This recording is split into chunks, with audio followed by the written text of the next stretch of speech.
in tennis shoes, and today I am wearing tennis shoes, orange ones. And I do not mean to disrespect the Lord's house or the Lord. In a few minutes, you'll see why I am wearing those tennis shoes. But in case you're kind of freaking out, like, oh my goodness, what is he doing? You'll find out here in a minute. But we're going to move into a series on the book of Ruth, and I've been looking forward to this for a while. It is a beautiful, beautiful story of human relationships and God's hand at work in the midst of loss and struggle and questions and stuff like that. And so I'm just going to give you a quick little overview of this book as we jump in here in a minute. The book of Ruth was written approximately 1,100 years prior to Christ, and it was during the time of the Judges, which is the book that is in front of the book of Ruth in the Old Testament. And that time in Israel's history was a time of chaos, and there were leaders who came forth to kind of deal with crises that emerged because of disobedience of the people. Some of the more famous ones from that book would be Samson or Gideon. But it was during this time that this story transpired. It was a time of economic, civil, and just spiritual chaos. It was a mess. I mean, people had no money, people had no king, and people had no moral compass. And to summarize the book of Judges in that time period is Judges 21, verse 25. It says, "In those days Israel has no king. All the people did whatever seemed right in their eyes." My friends, we are living in the book of Judges this day in our country. I'll say it again. All the people did whatever seemed right in their eyes. There was no spiritual leadership in that land, and people did whatever felt good, whatever seemed right, and that is smack dab of where our church has landed in our time of history as people. And so in the midst of all this comes a story of ordinary people who find love in the midst of loss and tragedy. It's a story how God just works through ordinary events. Sometimes you say, I don't like ordinary stuff. I like fun, exciting things all the time. You need to go work at Disneyland or something, but my friends, life is not that way. You have to raise children, you have grandchildren, you have jobs, you have bills, you have neighbors who do things that you don't like. And I mean, it's just life. That's how life works. And God can work and move in the midst of all of that. In this book, there are no obvious miracles except the miracle of loyal love. And we're going to look at that in this book and how God is working behind the scenes as human beings love one another and are loyal. And that's how God works in the church. As we love one another, the Bible says that God is in that and that our love is brought to perfection as we love. And so we're going to cover a love story for the next 6 weeks. And I'm not a sappy guy. I don't rent the sappy movies. I mean, only as a concession to Tammy, who watches too many action movies with me. But it's going to be a lot of fun. And so if you please stand with me as we read the first verses of Ruth, chapter 1. In the days when the judges ruled in Israel, a severe famine came upon the land. So a man from Bethlehem in Judah left his home and went to live in the country of Moab, taking his wife and 2 sons with him. The man's name was Elimelech, and his wife was Naomi. By the way, that means pleasant. Their 2 sons were Mahlon and Kilion, and they were from Bethlehem in the land of Judah. And when they reached Moab, they settled there. Then Elimelech died, and Naomi was left with her 2 sons. The 2 sons married Moabite women, some local gals. One married a woman named Orpah, not Oprah, Orpah, and the other a woman named Ruth. But about 10 years later, both Mahlon and Kilion died. This left Naomi alone without her 2 sons or her husband. Then Naomi heard in Moab that the Lord had blessed the people in Judah by giving them good crops again. So Naomi and her daughter-in-laws got ready to leave Moab and return to her homeland. With her 2 daughters-in-law, she set out from the place where she had been living, and they took the road that would lead them back to Judah. But on the way, Naomi said to her 2 daughters-in-law, "Go back to your mother's home, and may the Lord reward you for your kindness to your husbands and to me. May the Lord bless you with the security of another marriage." And then she kissed them goodbye, and they all broke down and wept. "No," they said, "we want to go with you to your people." Naomi replied, "Why should you go with me? Can I still give birth to other sons who could grow up to be your husbands? No. My daughters, return to your parents' home, for I, too, am too old to marry again. And even if it were possible, and I were to get married tonight and bear sons, then what? Would you wait for them to grow up and refuse to marry someone else? Of course not, my daughters." Now she's talking about a custom of that day. "Things are far more bitter for me than for you, because the Lord himself has raised his fist against me." And again they wept together, and Orpah kissed her mother-in-law goodbye. But Ruth clung tightly to Naomi. "Look, your sister-in-law has gone back to her people and to her gods. You should do the same." But Ruth replied, get this. She replied, "Don't ask me to leave you and turn back. Wherever you go, I will go. Wherever you live, I will live.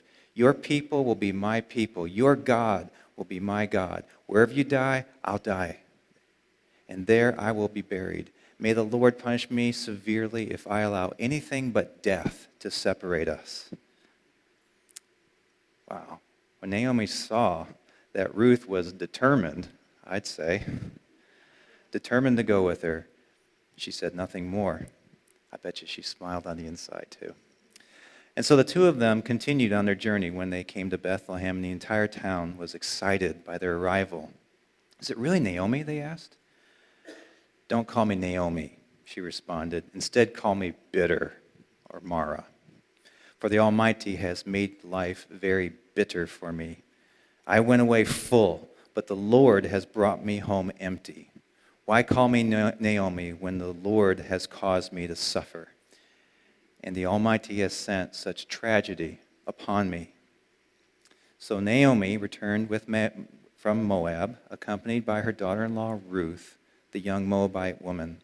They arrived in Bethlehem in late spring, at the beginning of the barley harvest. I'll say it again, at the beginning of the harvest.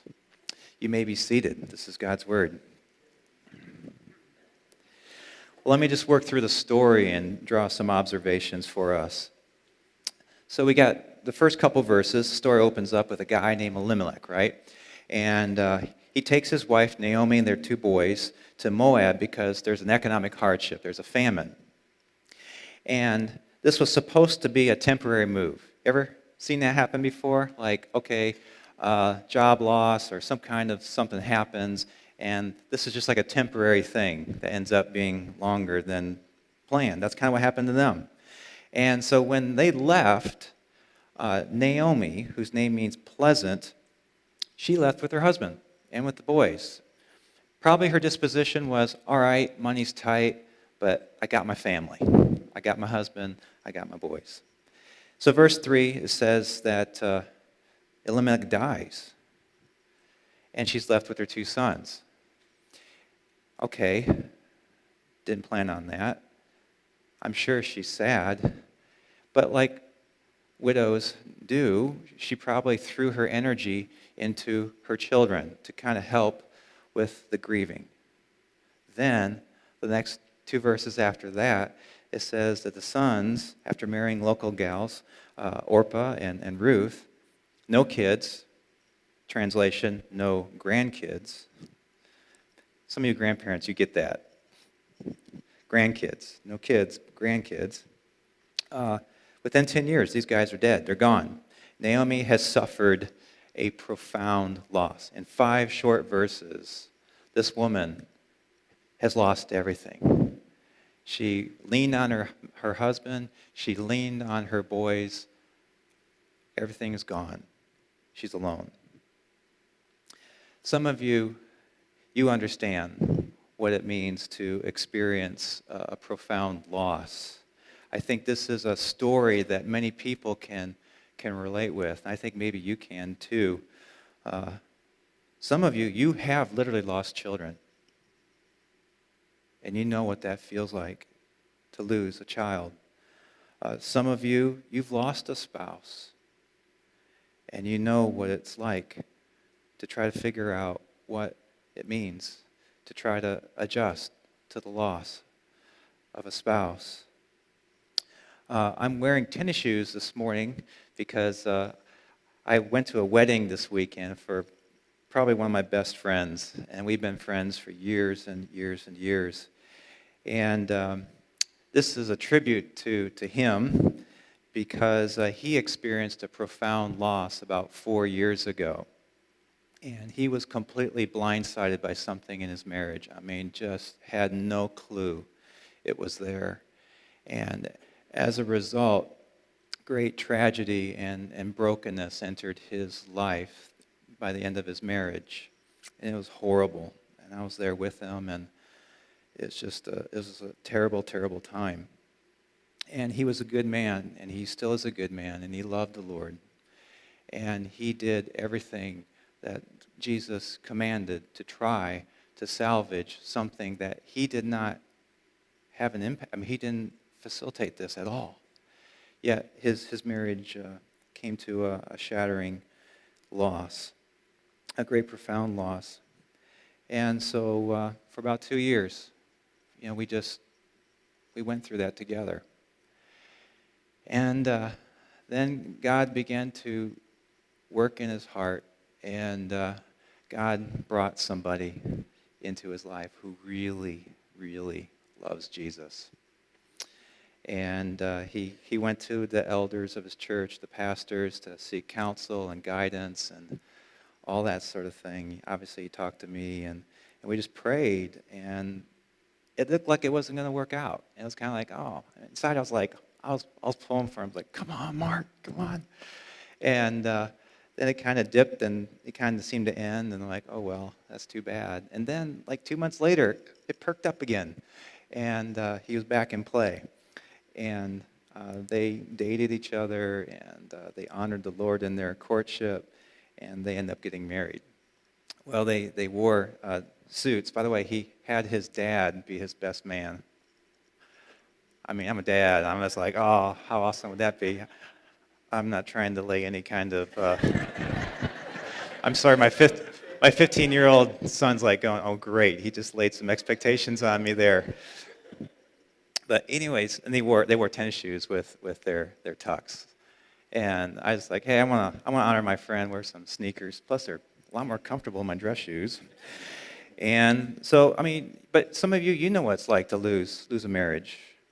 Maybe you've lost a job, and that was a profound loss. When a man loses his job, it impacts him differently than women on average. Maybe you lost someone you love. Maybe you had some opportunity that was right in front of you. You thought, oh man, this is from God. And then it is gone, and your hopes were dashed. Maybe you lost a close friend. Maybe you've lost your health, or you're losing your health. Maybe you had what you thought was something secure, and you lost it. Just as fast as those 5 verses that we just read. It's gone. Maybe you lost love. But you understand what it's like to lose something and experience the profound impact of a loss. And so in verses 6 through 12, I'm not going to read them again, but somehow Naomi hears that back home in Bethlehem, it started to rain again, and there are good crops. And maybe Naomi felt the tug to go home, just go back home. The only thing about Moab for her is it just reminds her of her loss. Just a lot of pain in Moab. And so she set out with her daughters-in-laws, and what ensues is what is kind of a Middle Eastern cultural process of Naomi saying, you need to go, and they say, no, we're not going to go. We're going to stay with you. And it's kind of a back and forth bit. And they're responding with what they're supposed to say, at least the first round, and that is, no, we want to stay with you. But in the midst of this conversation is this very potent verse 13. She says, things are far more bitter for me than for you. And then she came out and said it, because the Lord himself has raised his fist against me. She's basically saying, God has slugged me, punched me right in the face, hit me right in the gut. God's against me. That's where she was. And I don't have to go any further. I mean, some of you know what it feels like to get punched in the gut, and you just got hit with something. And you've had a setback, and like most people, you ask, why, God? Why? And you're wondering if God is against you. Naomi wasn't wondering. She was just coming out saying it. God's against me. I'm cursed. Don't go with me. I'm snake bit. And so verses 14 and 15, they begin to weep together, Naomi and her two daughter-in-laws. And they're just hugging one another. They're crying. But Orpah left. The other one stayed.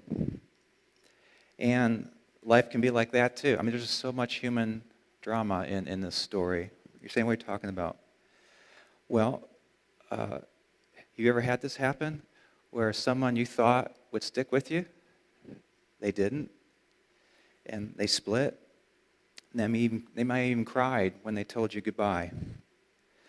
But the bottom line was, you feel bad, but you're gone. You're not around. And all the time that you spent with them, the investment, the tears, they're out the door. It happens.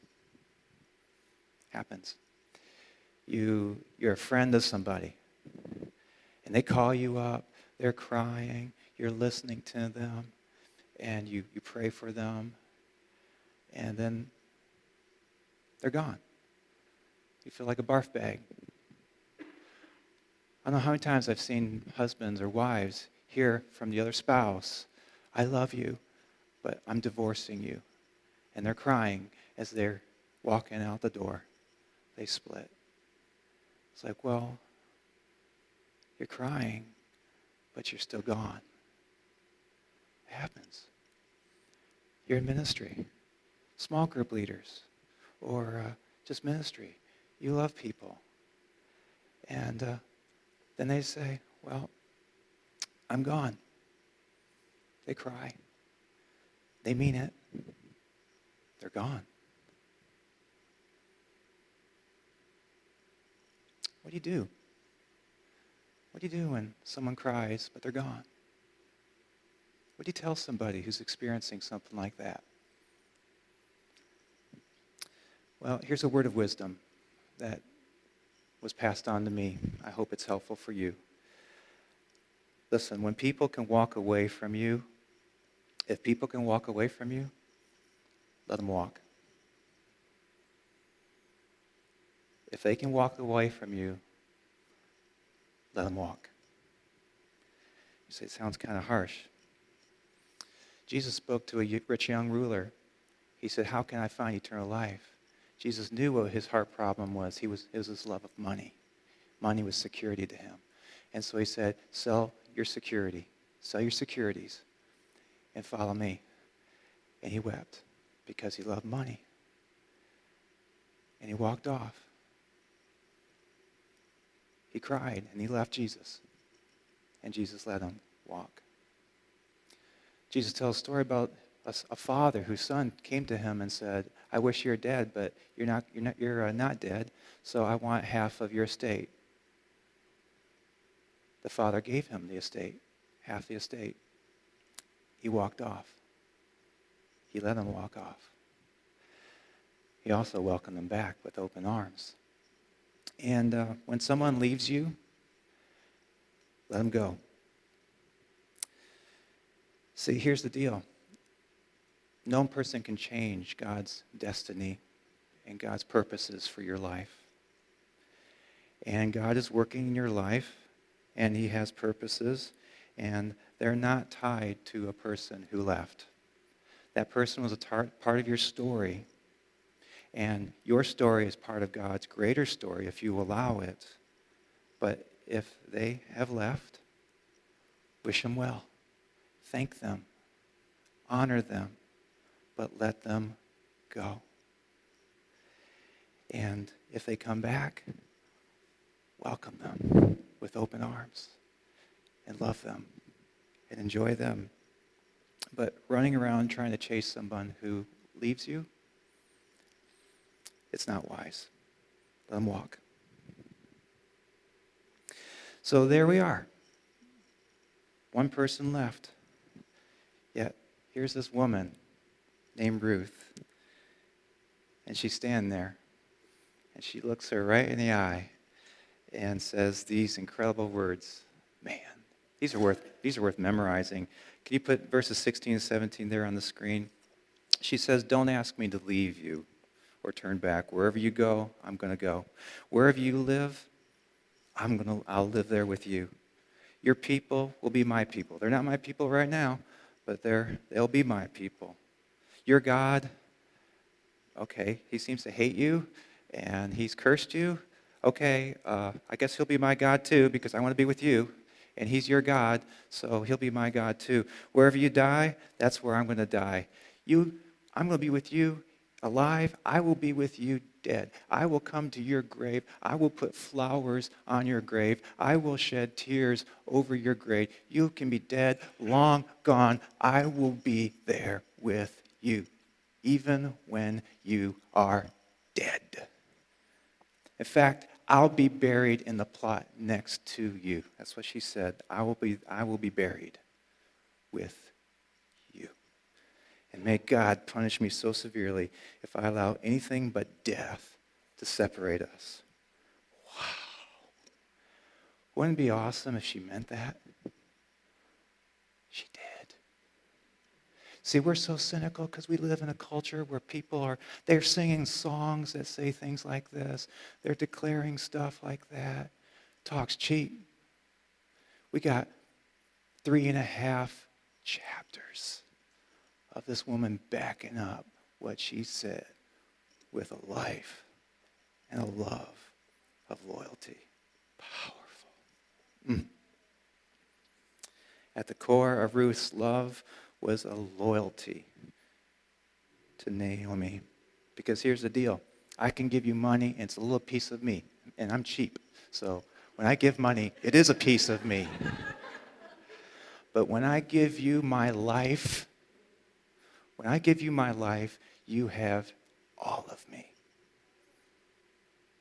And that is the beauty and the power. It's the miracle of love when two people will say to one another, "I am loyal to you." Let's not forget what this woman was like, Naomi. She was a mess. She was bitter. She was mad. She was ugly. And here's this woman standing there, looking in her eyes, saying, "Till death us do part." Now, some people say, "Oh, that must be like a lesbian thing." Come on. Does everything have to be sexually perverted? Are we so carnal? Are we so impacted by all this sexualization of our culture? That's the first thing that has to cross our minds. Come on. Naomi was like old enough for your mom. You can have a sisterly love that's beautiful, and it doesn't have to be that at all. Because when spirits are kindled one to another, and it can happen with guys. David and Jonathan, they had a brotherly love. It can happen. But we cheapen everything in this culture. It always has to be some cheap thrill, pleasure. Blah, blah. No, let's not ruin this beautiful declaration. At the heart was real love. It was a commitment to be loyal to the other person till death do us part. These words are quoted many a time in a marriage ceremony. That's exactly what marriage is about. Till death do us part. You're making a promise. You're scheduling time. 40 years from now, if God so lives, I'll be there. I'll be there with you. And Naomi, she's hurting, but I wonder what those words meant to her when she declared that and she saw that look in her eye. I bet you it was beautiful. So, verse 18.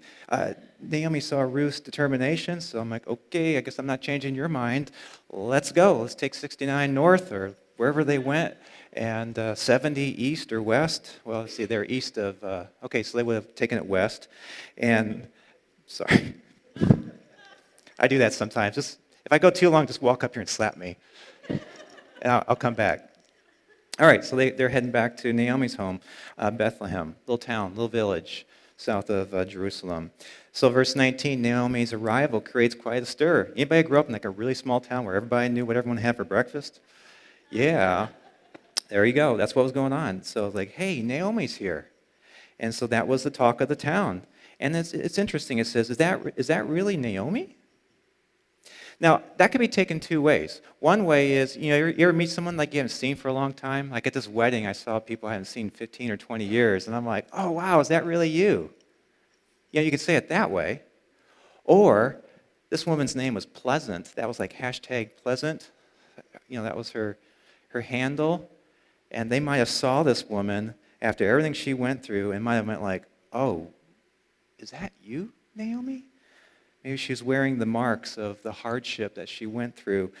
She looked older because she had aged fast. Maybe her hair was gray because of the stress. Maybe her body language was a language of someone who has just been beaten up and just her shoulders were slumped. Maybe she had this hard expression on her face, a cynical look. Don't know. But she didn't want to be called Pleasant. They said, Naomi. And then she replied, verses 20 and 21, don't call me Naomi. Instead, call me Mara, which means bitter. For the Almighty has made life very bitter for me. I went away full, but the Lord has brought me home empty. Why call me Naomi when the Lord has caused me to suffer and the Almighty has sent such tragedy upon me? So there it is. That's the question. The question of the morning is this: where is God when I have lost something or someone I loved? Where's God? I'm suffering. She said God caused it. She said that he sent the tragedy upon her. Pretty raw stuff. No editing out anything that might explain the scriptures. No one is doing a spin job. The Bible has all the warts of humanity because warts are part of the great story of God. Brokenness and weakness and failure and hurt, it's all a part of God's great story of redemption. And so here is this raw, hurting woman venting her pain. God's raised his fist at me. Well, I'm going to raise my fist at him. What's going on? Okay, let's make it even tougher. Let's start looking in the Bible. Ask the question, where's God in the midst of human suffering? And what you're going to discover is something that will be a little bit troublesome. God does not apologize. And God rarely, if ever, explains himself when hard times come of the people of God. Now, sometimes the hard times come because God warned them, and he gave his holy standard. He said, you violate my standards, you're going to experience loss, brokenness, and pain. But there's no evidence that was the case with Naomi at all. And so you read the story of Job, for example. God doesn't explain himself. God doesn't apologize. He ministers to Job at the end of the book, but there's no apologies. There's no explanations. Okay, go to Habakkuk, the minor prophet. It's like the small little Job. Same questions being asked as Job. Why, God? Why are you allowing evil to happen? And God does not explain himself. He does not apologize. He just tells Habakkuk what he's going to do. He's God. And this is where we don't like it, do we? Is there something inside you you're like, I don't like that? Yep, that's your pride. That's my pride. We don't like to be told what to do. We don't like to have to serve a God who won't tell us why he's doing. We want him to explain himself because we're like some child-centered home where the parents aren't in control. We want to be that. And God said, no, I'm God. I'm holy. I'm good. I'm just. I'm merciful. So there you go. There you go. So Naomi did something that we dare not miss. She's venting. She's shaking her fist. And she's disappointed. And then Larry Crabb, in a book called Shattered Dreams, which is basically based on this. Part of this series is going to come from it. Shattered Dreams. I'll have copies next week. I was so disappointed with the postman. He did not get my copies to me fast enough, and they apologized, but oh well, life goes on. So anyways, he makes an observation in this book, and he's absolutely right. He says, when it comes to pain and suffering, Christians turn into Buddhists. When it comes to pain and suffering. You're like, what? I didn't realize this was like a world religions class this morning. Well, let me tell you a little bit about what Buddhism is about if you don't know. I'll refresh your memory. Gautama Siddhartha, who would call himself the Buddha, he looked at suffering in life. And he said, the way to end suffering is to end desire. If you have no desire, you will not suffer. If you don't have any hopes, if you don't have any dreams, if you don't have any expectations, you won't be disappointed. Now, a Buddhist might be here and say, he didn't say it that way, but that's basically the gist of it. It really is. In other words, stuff it down. Stuff it down. Don't have expectations, don't have hopes, don't have any kind of dreams. Follow the Eightfold Path of Buddha, and you'll reach a place where you feel nothing. Some will call that state nirvana. And so I'm going to tell you, if Buddha told Naomi, hey, you need to just do it this way, she'd smack him because she's in that kind of a mood right now. She'd say, I ain't stuffing nothing. Come a little bit closer. She's feisty, but she's hurting. She says, I'm not stuffing nothing. I'm mad, I'm hurt, I'm depressed, I feel empty. And she's letting God and she's letting everyone know that she is disappointed. She is genuinely grieving and she's just radiating that hurt.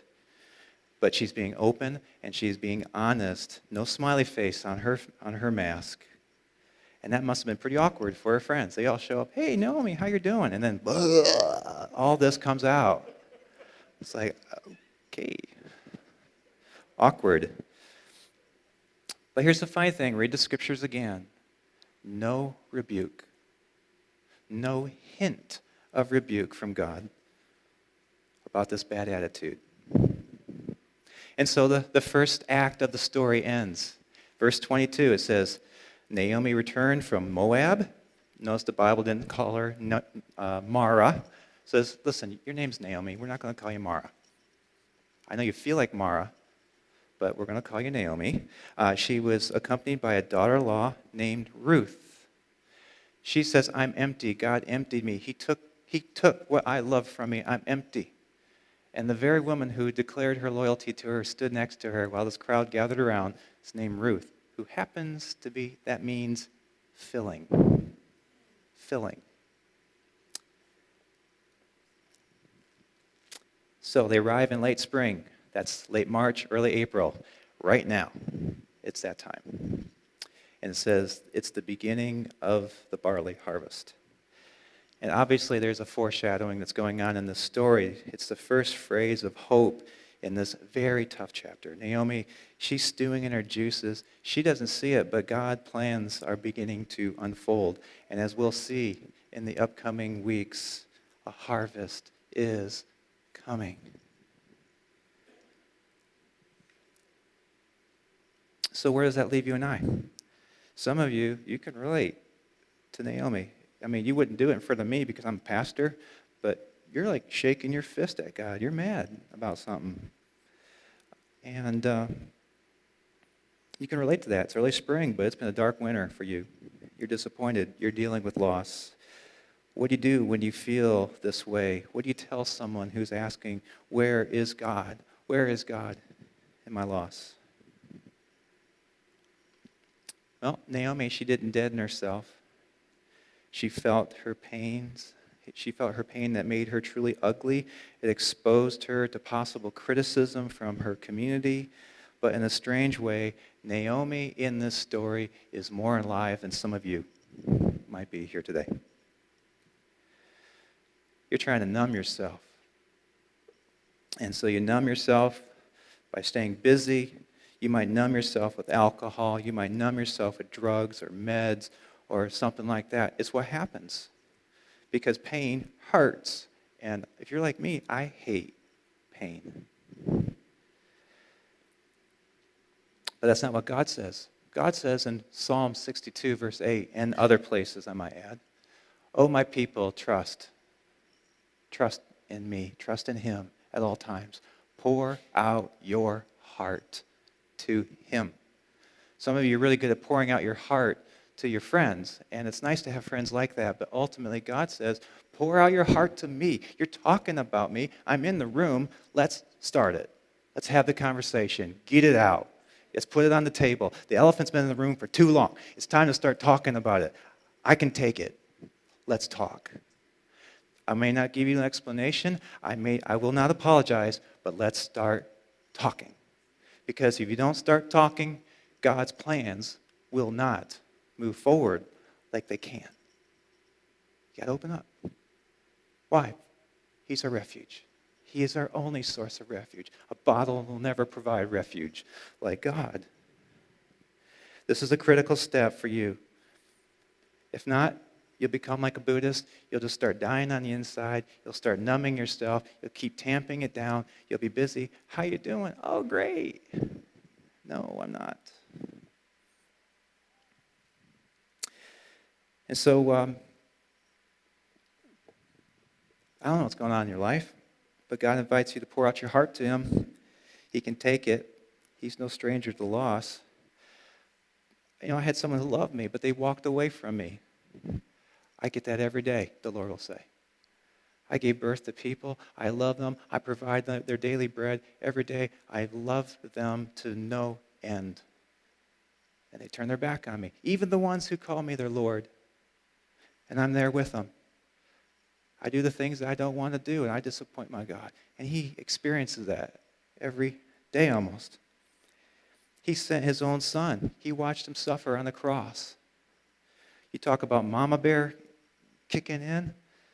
Oh, that must have been really hard for him, but he let him die alone on that bloody cross. Those people who said, we'll be with you, we'll die with you, Lord, they ran away, or they're standing from a distance as their Savior died on the cross. Why did he do this? Because he doesn't want you to be alone. You were never created to be alone in this world. You were created to live life with him. And so he's saying, your first step today, it's like Easter all over again. Remember talking about that? He's the resurrection life, and we can die on the inside through disappointment and doubts and delays. How do I believe in him? Well, the first step is to open up your heart to allow the resurrection of life, because anything that's dead cannot resist the resurrection of life. I guess I could preach my sermon a lot faster that day. And that's what God's basically saying is, open up your heart, get it out, just get it out. Pour your heart to me. Now maybe you're here, and I hope you do that. I think we all need to do that to some degree. But there's another thing that I want to challenge you with, and it's going to take some faith. God graciously provided a wonderful woman in Ruth to Naomi. What a gift. And God can be good that way. And through Ruth, God's plans are going to begin to unfold that we'll see in the upcoming weeks. And we're going to see how she just loyally loves this woman in a mess. And sometimes people forget, wait a second, Ruth, she lost her husband too. She didn't have any children either.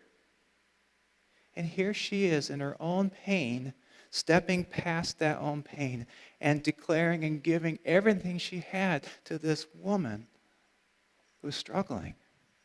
Beautiful. You know, people in this world need loyal, loving friends. And pardon the pun, but we live in a ruthless and a ruthless world. Little r, ruthless, like it's a ruthless world, but capital R, Ruth, the name ruthless. And I am sure Ruth was also hurting, but she gave of herself to this woman who hurt. And as she ministered to another, even in her own pain, God ministered and used her. And so maybe there's two things that you need to really pray about. One is, okay, I've been stuffing this. I'm basically being a Buddhist. And God is saying, you know, you just got to open your heart and get it on the table and start talking about it. The other thing could be is you need to go find a ruthless person. You find a ruthless person. Someone who needs a loyal friend. Ruth didn't have to say it. She didn't say a word except her, I'm with you. Didn't have counseling stuff or whatever you think you'd need to be that kind of a person. She was just there. And really, that's what you do. You know, like people go see counselors and they basically pay someone to be there. It's like, okay, at this address, at this time, on this day, someone's going to be there for me. I'm renting a friend for whatever they pay per hour. And maybe you could be that kind of a friend. So where's God in the suffering? He doesn't explain. He does not apologize. He's God and he's good. But he works in ways that maybe we don't expect. And if we trust him and know that he's working behind the scenes, working out his good purposes, he will show you his glory as you trust him. And so I encourage you, urge you, pour out your hearts to him. And know he is working. There is a harvest. It's the beginning of a harvest. And he will arrive. And he will minister to you. And then as you pour out your heart to him, pray for the faith to step past your pain and not let your whole life be this whole thing. And start looking around for someone who's ruthless. And you can just be with them, pray with them, minister to them. I think that's enough. Let's pray.